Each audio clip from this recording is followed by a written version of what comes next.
ব্যক্তিগত জীবনে খুব সুখে থাকেন, তাহলে সেই কথাটা কাউকে জানাতে যাবেন না।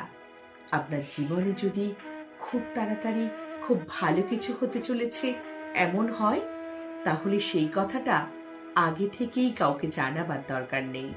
যদি অনেক দিনের কোনো স্বপ্ন পূরণ করে ফেলেন, তাহলে সেটা ফেসবুকে পোস্ট করে সবাইকে জানানোর দরকার নেই। যদি আপনি খুব উন্নতি করতে থাকেন জীবনে, সেটাও সবাইকে জানানোর দরকার নেই।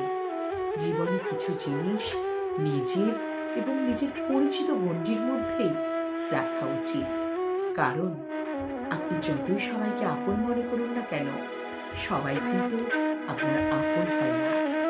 সবাই আপনাকে ভালোবাসে না, সবাই আপনার ভালো চায় না। এটা আপনাকে বুঝতে হবে।